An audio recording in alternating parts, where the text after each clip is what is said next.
Hello friends, कैसे हैं आप लोग। उम्मीद कर रहा हूं आप सभी लोग अच्छे होंगे और पढ़ाई कर रहे होंगे।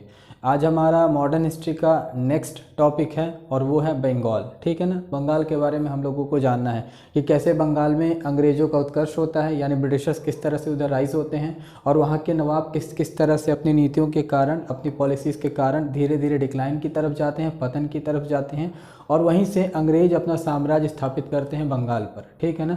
ये एकदम मिड पॉइंट होगा जहाँ से, या जिसको ट्रांजिशन फेज भी कहते हैं, संक्रमण काल भी कहते हैं, यहीं से अंग्रेज अब धीरे धीरे भारत की राजनीति में शुरुआत करेंगे अपनी। ठीक है।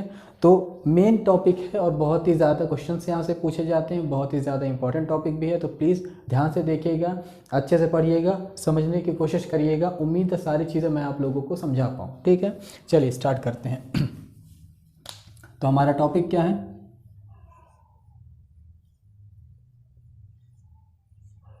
बंगाल। ठीक है ना। आज का जो बंगाल देख रहे हैं वो पहले के बंगाल से बहुत ही ज़्यादा अलग था। क्या अलग था? इस बंगाल में पहले बांग्लादेश भी शामिल था, बांग्लादेश भी शामिल था। दूसरा, इसमें आपका बिहार भी शामिल था, साथ में इसमें आपका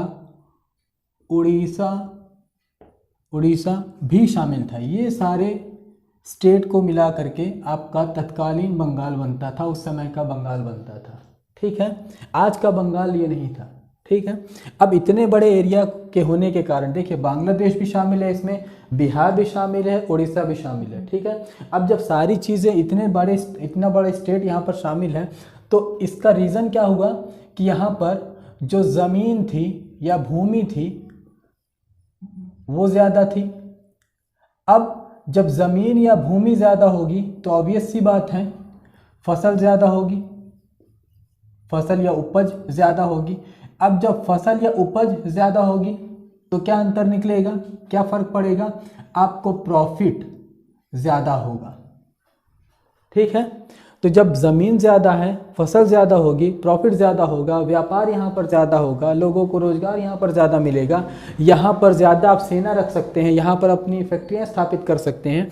तो इस कारण से ये बंगाल जो है बहुत ज़्यादा इम्पोर्टेंट हो जाता है। अब इसी इम्पोर्टेंस की वजह से या इसी कारण की वजह से बंगाल पहले भारत का स्वर्ग कहलाता था। उस समय 18वीं शताब्दी के समय में भारत का स्वर्ग किसे कहते थे? बंगाल को कहते थे। जो बंगाल है आपका, ये भारत का स्वर्ग कहलाता था इन्हीं कारणों की वजह से। अब स्वर्ग में कौन नहीं आना चाहता? सभी को चाहिए। तो देखिएगा, यहाँ पर स्वर्ग में आने के लिए यानी बंगाल में आने के लिए कई यूरोपीय कंपनियाँ शुरुआत करती हैं। कई यूरोपियंस यहाँ भारत में आना शुरू करते हैं। जैसे इसमें पुर्तगाली आना शुरू किए, पोर्टुगल्स आना स्टार्ट कर दिए। ठीक है। पुर्तगालियों के बाद ब्रिटिशर्स भी आए। ठीक है। ब्रिटिशर्स यानी अंग्रेज लोग आए और ब्रिटिशर्स के बाद यहाँ पर डच लोग भी आए। ठीक है। क्यों आ रहे हैं? क्योंकि ये जो एरिया है बंगाल वाला वो बहुत ही बड़ा है, यहाँ से हमको फ़ायदा मिलेगा। इन सारे लोगों के आने की वजह से बंगाल का एक एरिया है या बंदरगाह है हुगली, ये बहुत ज़्यादा उस समय उत्कर्ष में आया या बहुत ज़्यादा ये राइज हुआ उस समय। ठीक है। क्योंकि व्यापार का बहुत बड़ा केंद्र था ये बंदरगाह। ठीक है। अब बंगाल की सारी पोजीशन को देखते हुए अंग्रेज तो सबसे पहले यहाँ पर दो कारणों से आए थे। सबसे पहले इन्हें बंगाल का पूरा व्यापारिक अधिकार चाहिए था, जो इन्होंने ले लिया है। अभी जब पॉलिटी पढ़ेंगे तो देखेंगे किस तरह से प्राप्त करते हैं। व्यापारिक अधिकार के बाद यहाँ पर इन्हें शासन भी चलाना था, यहाँ की सत्ता भी इन्हें चाहिए थी। ठीक है। तो सत्ता कैसे मिलती है? शासन दो प्रकार से चलाया जा सकता है, या तो प्रत्यक्ष रूप से या अप्रत्यक्ष रूप से, यानी डायरेक्ट रूप में चलाया जा सकता है या इनडायरेक्ट रूप में चलाया जा सकता है। तो अंग्रेजों ने सबसे पहले अप्रत्यक्ष वाला रास्ता चुना। अप्रत्यक्ष के बाद ये लोग जब ऐसा शासन चलाने लगे, ठीक है, तो भी फ्रंट में आकर के नहीं चला रहे थे। इस समय क्या करते हैं ये लोग? द्वैध शासन के रूप में बंगाल में शुरुआत करते हैं। द्वैध शासन, जिसको इंग्लिश में डायरकी कहते हैं। ठीक है ना। इसके द्वारा शुरुआत करते हैं द्वैध शासन की। बंगाल में द्वैध शासन भी हमको देखना है। ठीक है ना। सारे टॉपिक के दौरान आप प्लीज़ फोकस के साथ यहाँ जुड़े रहिएगा। बहुत बढ़िया चीज़ें आप लोगों को समझा रहा हूँ और सारी चीज़ें आप लोगों को समझ में भी आएंगी। ठीक है ना। तो बंगाल का पहले एरिया देख रहे हैं आप लोग, क्या क्या चीज़ें शामिल है इसमें। दूसरा, यहाँ क्यों लोग आना चाह रहे हैं। उसका रीज़न है भारत का स्वर्ग कहला रहा है। बंगाल का हुगली बहुत समय उत्कर्ष में आता, बहुत उस समय उत्कर्ष में आता है। कई कंपनियां आना शुरू करती हैं जो व्यापारिक लक्ष्य भी रखी थी, साथ में शासन भी करना चाहती थी, और इन लक्ष्यों को पूरा करने के लिए एक कंपनी आगे निकल जाती है जो ब्रिटिशर्स थे। यहाँ पर बंगाल में द्वैध शासन भी शुरू कर देते हैं। बट द्वैध शासन का टाइम पीरियड एकदम स्टार्ट में नहीं हो। द्वैध शासन अगर पूछा जाए बंगाल में कब शुरू होता है तो 1665 से लेकर के 1765 से लेकर के 1772 के दौरान बंगाल में द्वैध शासन शुरू होता। ठीक है, अब द्वैध शासन शुरू हो गया। पूछा जाएगा किसके काल में शुरू होता है, तो याद रखिएगा रॉबर्ट क्लाइव के काल में बंगाल में द्वैध शासन शुरू होने की प्रक्रिया स्टार्ट हो जाएगी। और पूछा जाए द्वैध शासन के जनक कौन है, फादर कौन है, शुरुआतकर्ता कौन है, तो वो है लियोनल कार्टिस। लियोनल कार्टिस जो है ये बंगाल में द्वैध शासन की शुरुआत करते हैं, या इन्होंने ये जो सिद्धांत द्वैध शासन का लियोनल कार्टिस ने ही दिया था। ठीक है ना। अब ये बंगाल का पूरा सिस्टम आपने देख लिया। टाइम पीरियड है 1651।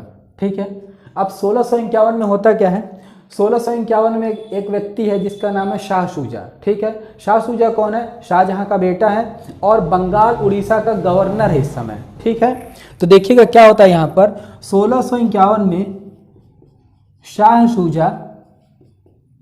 शुजा जो क्या है बंगाल बिहार उड़ीसा का गवर्नर है, ये शाहजहां का बेटा है। ठीक है ना।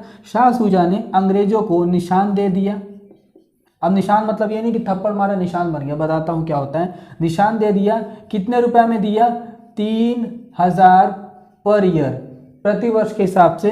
किसको दिया, अंग्रेजों को दिया, ब्रिटिशर्स को दिया, ब्रिटिशर्स को दे दिया। ठीक है, क्यों दिया, इस निशान को देने का कारण क्या था, कारण अगर पूछा जाए तो कारण था इलाज। ठीक है, शाही महिला का,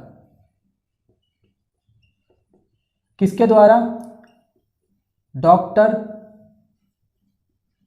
बॉटन के द्वारा। सारी बातें जोड़ रहा हूं, देखिएगा 1651 में एक शाही महिला बीमार पड़ती है जिसके कारण शाह शुजा उसका इलाज ढूंढ रहा होता है, और शाह शुजा के दरबार में पहुंचता है डॉक्टर बॉटन।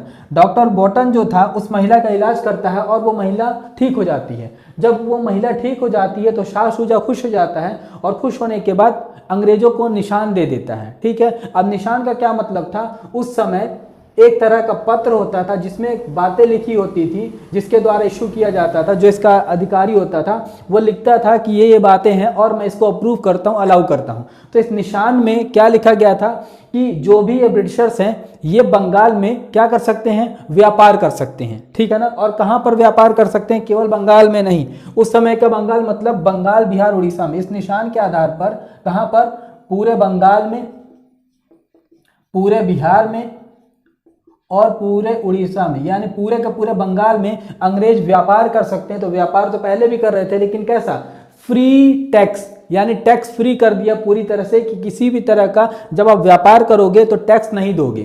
ठीक है ना। तो टैक्स फ्री व्यापार अंग्रेज कर सकते थे। ये कब दिया गया, 1651 में। फिर आगे बढ़ते हैं, हम पहुंचते हैं 1658 में, सॉरी 1698 में, 1698 में, 1698 में। अब इस समय क्या घटना होती है, इस समय एक व्यक्ति है जिसका नाम है अजीम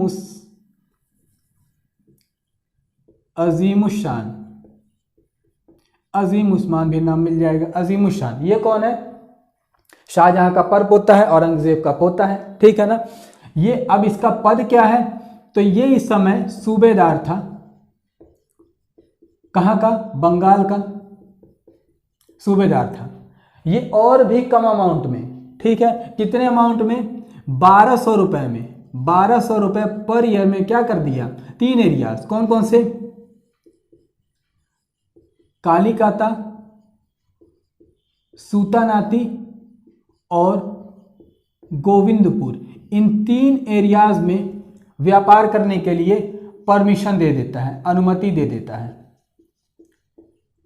ठीक है, कितने रुपए में, 1200 रुपए में, कि आप यहां पर क्या कर सकते हो, व्यापार कर सकते हो। एक तरह से जमींदारी दे दिया। ठीक है, पूरी की पूरी जमींदारी दे दी, कालिका था सुल्तानाती गोविंदपुर की जमींदारी, क्योंकि सूबेदार था, ये बंगाल का सूबा इसी के हाथों में था, तो इसने सूबेदारी के तहत, सूबेदारी के अधिकार के तहत अंग्रेजों को जमींदारी दे दी 1200 रुपए में पर ईयर के हिसाब से। ये पहला वाला क्या किया, शाह शुजा ने क्या किया है, निशान दे दिया, यानी पूरे बंगाल, बिहार, उड़ीसा में आप व्यापार कर सकते हो बिना किसी को टैक्स दिए। टैक्स का मतलब आप बादशाह को टैक्स नहीं देंगे, फ्री में व्यापार कर सकते हैं इन 3 एरियाज में। ये आता है 1698 में अजीमुल शान, ये जमींदारी दे देता है, जमींदारी का अधिकार कि यहाँ की जमीनों पर आपका अधिकार होगा, जो करना चाहे आप कर सकते हैं 1200 रुपए में, ठीक है ना।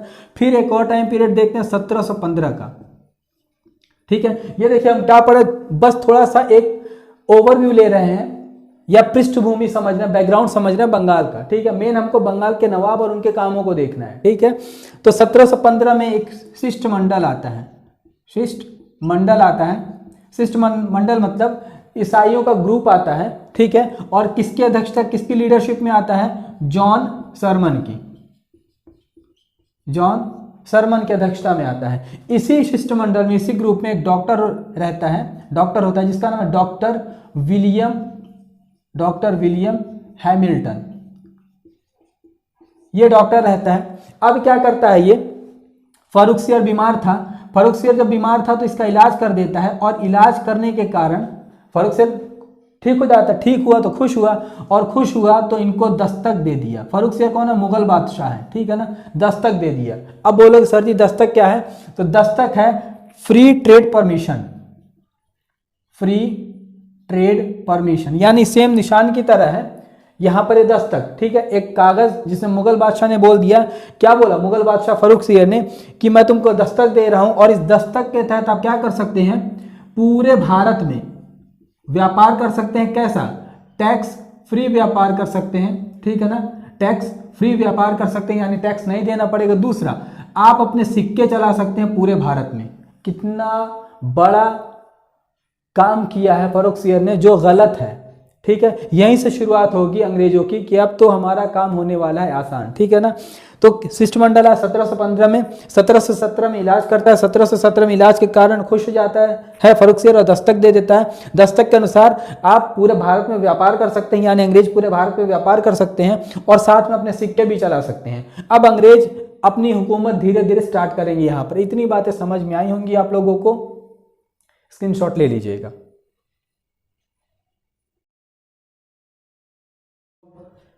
तो अब हमको देखना है बंगाल के शासक और उनके टाइम पीरियड को, कि कब कब कैसे वो शासन किए हैं, कब से कब तक शासन किए हैं। तो टाइम पीरियड शुरू होता है 1717 से। 1717 के बाद टाइम पीरियड है 1727। 1727 के बाद टाइम पीरियड है 1739। 1739 के बाद टाइम पीरियड है 1740। 1740 के बाद टाइम पीरियड है 1756। 1756 के बाद टाइम पीरियड है 1757।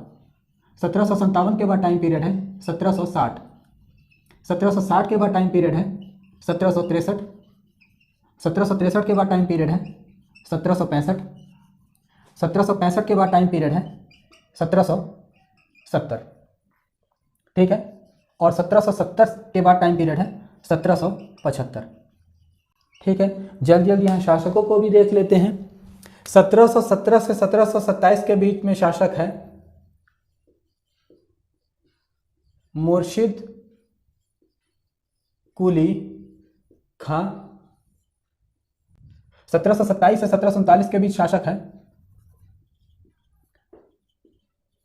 शुजाउद्दीन। 1739 से 40 के बीच शासक है सरफराज खां। 1740 से 56 के बीच शासक है अली वर्दी खां। 1756 से 57 तक के बीच शासक है सिराजुद्दौला। 1757 से 60 के बीच में शासक है मीर जाफर। 1760 से 63 के बीच में शासक है मीर कासिम। 1763 से 65 के बीच में शासक है मीर जाफर। पूछोगे क्यों सर जी, तो दूसरी बार बना है, ठीक है, दूसरी बार शासक बना है ये। 1765 से 70 के बीच में शासक है नजमुद्दौला, या इसी का नाम मिलेगा निजामुद्दौला। ठीक है। 1770 में शासक हैं सैफुद्दौला और 1770 से 75 तक में शासक है मुबारकुद्दौला। मुबारकुद्दौला ये शासक हो गए, ठीक है ना। इन्हीं शासकों के बारे में हमको एक एक करके पढ़ना है कि किस तरह से बंगाल में ये अपनी सत्ता स्थापित करते हैं, नवाब बनते हैं, और किस तरह से अंग्रेज इनको हटाते हुए धीरे धीरे बंगाल पर अपना अधिकार शुरू करते हैं। कौन सा शासक अंग्रेजों के सामने दमदार खड़ा होता है, ठीक है, अच्छे से उनका सामना करता है, और कौन सा शासक उनके सामने कमज़ोर पड़ जाता है, ठीक है। ये सारी चीज़ें हमको देखनी है। इनको जब हम पढ़ेंगे तो हमें क्लियर हो जाएगा कि बंगाल की सिचुएशन उस समय क्या थी, और इसके बाद शासकों के आने के बाद, शासकों के गिरने के बाद, शासकों के हट जाने के बाद बंगाल की हालत कैसी हो गई, ठीक है ना। रिपीट कर दे रहा, 1717 से 1727 मुर्शिद कुली खान नवाब है, 27 से 39 तक में शुजाउद्दीन है, 1739 से 40 के बीच सरफराज है, 40 से 56 के बीच अली वर्दी है, 56 से 57 के बीच सिराजुद्दौला है, 57 से 60 के बीच मीर जाफर है, 60 से 63 के बीच मीर कासिम है, 63 से 65 के बीच मीर जाफर दूसरी बार नवाब बना, 65 से 70 के बीच नजमुद्दौला निजामुद्दौला एक ही नाम, 1770 में सैफुद्दौला शासक बना है, 1770 से 75 तक में आपका मुबारकुद्दौला शासक बना है, ठीक है ना। रिलेशन अगर देखना चाहेंगे तो रिलेशन देख लीजिएगा। मुर्शिद कुली खां का ये जो शुजाउद्दीन है वो दामाद है, ठीक है। शुजाउद्दीन का बेटा सरफराज है, ठीक है। सरफराज की सेना में ये जो व्यक्ति था, ये अधिकारी के तौर पर था अली वर्दी, इसने इसकी हत्या कर दी। हत्या करने के बाद ये शासक बनता है, ठीक है ना, 40 से 56 के बीच में। फिर अली वर्दी का ये नाती है सिराजुद्दौला, ये गद्दी पर बैठता है, ठीक है ना। फिर इसके बाद से मीर जाफर बनेगा शासक, मीर कासिम बनेंगे, ये सारे लोग। मीर जाफर का दामाद मीर कासिम है, ये दामाद है, ठीक है ना। ये सारे रिलेशन। फिर इसके बाद मीर कासिम और ये बाकी सारे लोग छोटे मोटे शासक, इनके बारे में ज़्यादा कुछ जानना नहीं है। मेन ये बड़े शासक हैं 2-3, उनके बारे में डिटेल जानना है, ठीक है ना। तो उम्मीद करता हूँ आप लोगों को सारी बातें समझ में आई होंगी। स्क्रीनशॉट ले लीजिए इसका, ठीक है। बाकी बातें हम अगले टॉपिक में देखेंगे। मुर्शिद कुली खां, शुजाउद्दौला, सबके बारे में डिटेल देखेंगे। सारी बातें याद कर लीजिएगा। मिलते हैं अगली वीडियो में। Thanks a lot, bye, take care, खुश रहिए, पढ़ते रहिए।